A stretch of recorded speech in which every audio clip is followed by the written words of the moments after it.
Thanks, guys. Well, I'm here with TCU sprinter Sam Watts. How are you doing today?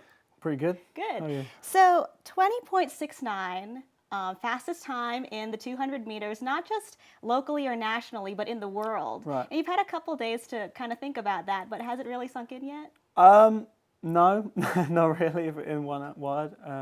But I mean, it's been a real tough fall. We've been putting a lot of work in. There's been a lot of changes that I've made. So I mean, I knew I had a good performance in me somewhere, but I just was never expecting that. No. Yeah. And so last year when you ran in Albuquerque, you came in sixth. How different are you as a runner this year compared to who you were last year? Well, one of the things we've really been like focusing on is just I've been trying to relax a lot more, try and take it all just as a bit more fun, you know.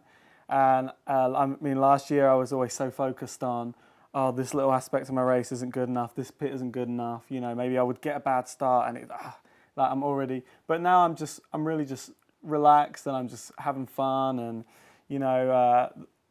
I mean, went to show this weekend, you know, before he was getting into the blocks, me and my roommate, he was in lane 6, and Ronnie Baker was in the lane outside of me. I mean, we was just chatting about just random stuff, really just making each other laugh. And, you know, we're really taking a kind of relaxed approach on it. But, you know, at the same time, we're trying to run fast. Yeah. So walk me through your last race. From the moment that you took off to when you crossed the finish line, what was going through your mind? Well, earlier that day, Ronnie had just run a 6:56 in the 60 meters, and I knew he was going to be in the lane outside of me. And so, visualizing the race in my head, I'm thinking he's going to just go, and I'm going to be left behind. I'm thinking I just got to stay relaxed. I can't get to straining. I've just got to try and close in on him in the last sections of the race. And coming down the back straight, and I was gaining on him, and I'm thinking, this isn't right. Like, I shouldn't be this close to him. And actually overtook him on the top curve. And yeah, I can't really remember the race too much, to be honest. I just tried to stay relaxed, just execute my plan, and yeah, it worked out pretty well for me. Yeah, it did. And so you are from London. Of all the schools that you could have possibly chosen in the U.S., why TCU? Actually, I have a friend who also from London. She goes here, Lorraine Nugent. She won the NCAA championship, and really she was when I was looking around at a few different universities and you know the success she'd had here, and she almost kind of sold it to me with the you know the coaching staff and you know the athletes they have here. So she was really my foot in the door.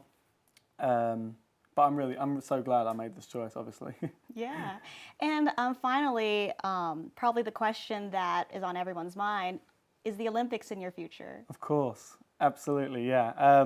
The dream was obviously London 2012. That didn't work out, but in a way that was good because it kind of, I think it kind of helped me keep my amateur status, which then allowed me to go here.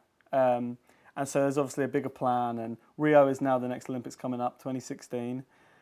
And yeah, everything's looking really good right now. I just need to make sure that I stay focused and just look after my body, make sure I don't get injured, and I think I'll be okay. Yeah. Well, that's all the time that we have. Thanks so much for joining Thank us, you. Sam. It's always fun to meet someone with the same name as you, Yeah. Sam and Sam. Sam. So, yeah, once again, congratulations. Thank you very Yeah. much. Thank you. Caitlin and Evan, back to you.